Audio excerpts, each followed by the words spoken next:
Upbeat, intriguing music begins and then fades into the background. Hey everyone, and welcome back to the channel. Today, we're taking a journey back in time, not just by a few decades, but by centuries. We're going to explore the birth of a nation, the United States of America. But this isn't just about dates and dusty documents. It's a story of courage, conflict, and the radical idea that people could govern themselves. Imagine a world where most people were ruled by kings and queens, where your destiny was decided the moment you were born. That was the reality for most of the world in the 17th and 18th centuries. But across the Atlantic Ocean, on a vast, untamed continent, something new was taking root. People from all over Europe, England, Spain, France, the Netherlands were arriving in what they called the New World,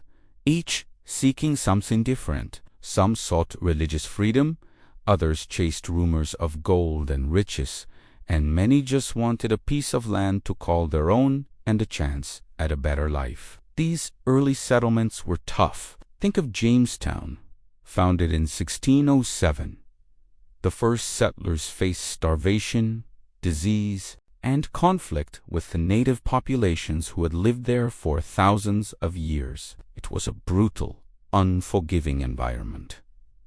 Yet, they persevered. They learned to cultivate new crops like tobacco and corn, slowly building a new society from scratch. Further north, the Pilgrims landed at Plymouth in 1620, seeking to create a community based on their strict religious beliefs. These were just two of the 13 distinct colonies that eventually stretched along the Atlantic coast, each with its own unique character, economy, and culture. For over a century and a half, these colonies grew under the rule of Great Britain. They were British subjects, trading with the mother country and protected by the British military. But a sense of a separate identity was beginning to form. People weren't just Englishmen living in Virginia. They were becoming Virginians.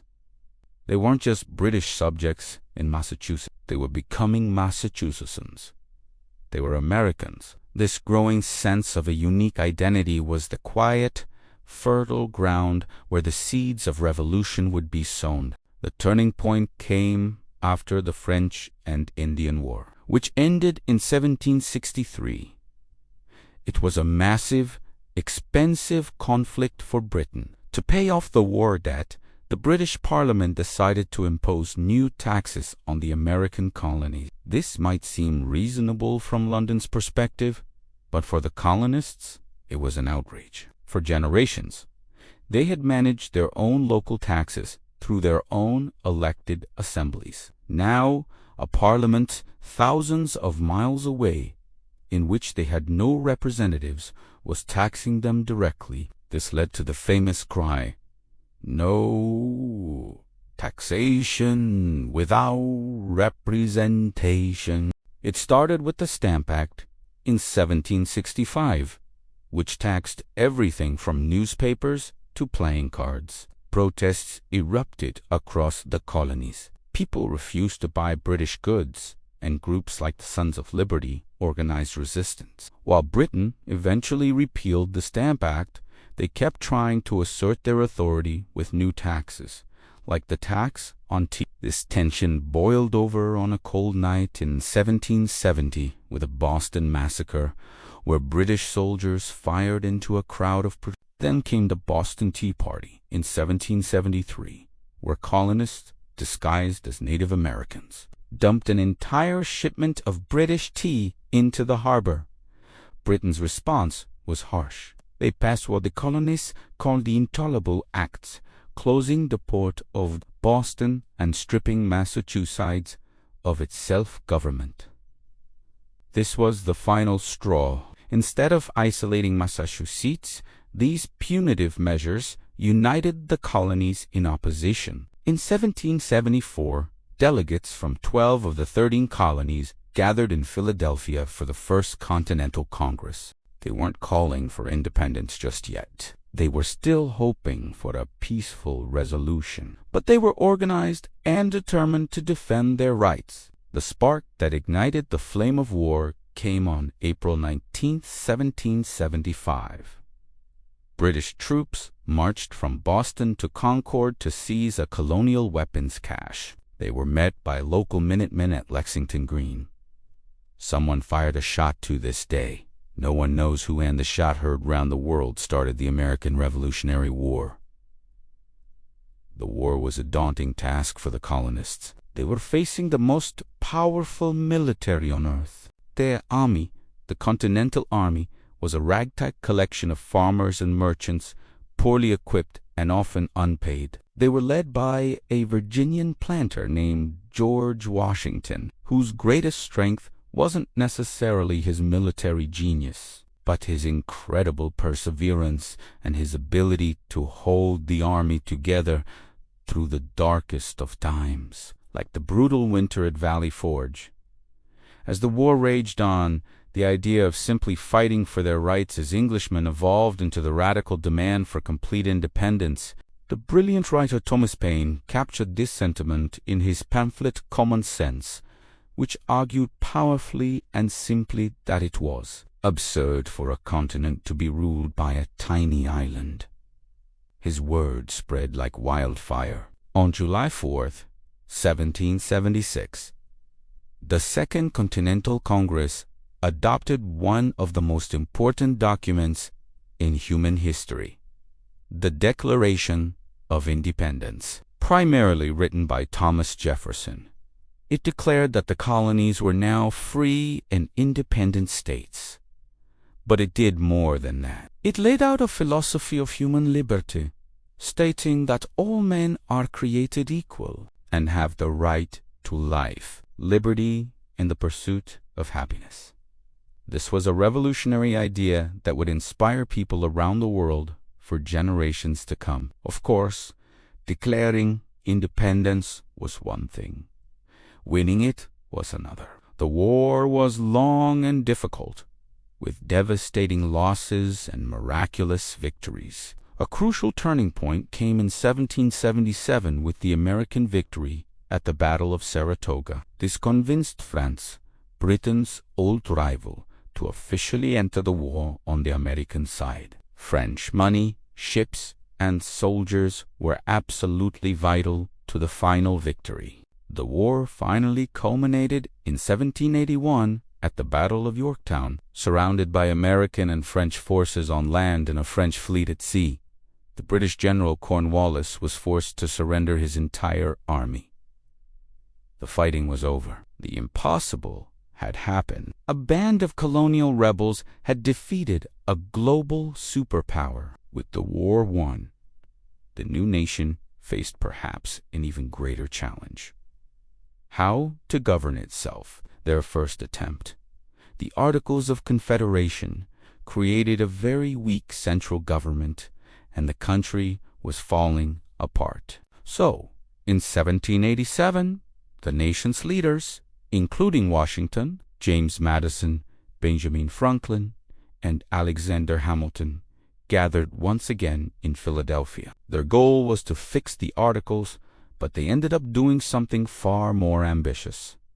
They drafted a completely new framework for government, the United States Constitution. The Constitution was a brilliant, innovative documenta masterpiece of compromise. It created a strong but limited federal government, divided into three branches: the legislative, the executive, and the judicial, with a system of checks and balances to prevent any one branch from becoming too powerful. It also established a republic where the people would elect representatives to govern for them. To ensure its passage, they promised to add a Bill of Rights which would explicitly protect individual liberties like freedom of speech, religion, and the press. In 1789, the Constitution was ratified, and George Washington was unanimously elected as the first president. The great experiment had begun.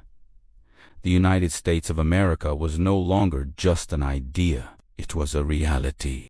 The story we've just covered is vast and complex, filled with incredible individuals and monumental events. It's a story of how a collection of disparate colonies, through immense struggle and sacrifice, forged a new nation built on the radical principles of liberty, equality, and self-government. It's a legacy that continues to shape not just America, but the entire world. Thanks so much for joining me on this historical journey today. If you enjoyed this video and want to learn more, please hit that like button and be sure to subscribe and turn on notifications so you do not miss our next adventure into the past. Let me know in the comments what part of American history you'd like to explore next. Until then, stay curious. On a sweltering summer day in 1776, the streets of Philadelphia buzzed with restless crowds, the air thick with the scent of rebellion. 13 colonies, weary under King George III's iron grip, yearned for freedom. This wasn't just about signing a document, it was about sparking a revolution. This is the story of the Declaration of Independence, America's most pivotal moment. Today, we'll relive its story as if you're standing right there, quill in hand. It all ignited in the 1770s. Britain was bleeding the colonies dry, imposing taxes on tea, stamps, and nearly everything else, all without giving them a say. No taxation without representation became the rallying cry of the people. In 1773, Boston's harbor ran black with dumped tea leaves, a defiant splash against tyranny. The king raged, sending troops to enforce his will. Then, on the fields of Lexington and Concord, the shot heard round the world cracked the morning silence. The revolution had dawned. Brothers, the Red Devils march. Arm yourselves now, no more chains, liberty or death. In response to the escalating crisis, the Continental Congress rose like a phoenix. Men like John Adams and Benjamin Franklin came together, forging an unbreakable bond with a single, powerful idea: we declare ourselves free. Enter the hero of our story, Thomas Jefferson, Virginia's brilliant son. At just 33 years old, he was tasked with penning this masterpiece, a poetic thunderbolt drawn from the ideals of Enlightenment thinkers like John Locke. "All men are created equal," he wrote, "endowed with certain unalienable rights, that among these are life, liberty, and the pursuit of happiness. I believe governments derive their just powers from the consent of the governed. The king has trampled our rights. Now we reclaim them. Benje, what say you, Thomas? Your words gleam like gold, but we must trim the fata. People won't wade through a novel." Adams sharpened the blade of Jefferson's arguments, while Franklin polished its edge. On July 12, Congress voted for independence. The die was cast, July 4th, 1776. Independence Hall sweltered like a forge. 56 souls gathered, the fate of nations on their lips. Jefferson's powerful draft echoed through the chamber. When a government fails to secure these rights, revolution is not merely a right, it is a duty. "I sign for" stands so large the king can read it without his spectacles. If we fall, this is our noose. If we rise, this is eternity. But victory, this becomes our eternal flame. One by one, they pledge their lives, their fortunes, and their sacred honor. Benjamin Hashi, Richard Henry Leol, 56. This wasn't just ink on paper, it was a blood oath. As John Adams later wrote to a friend, this day ought to be solemnized with pomp and parade. It ought to be celebrated as the great anniversary festival.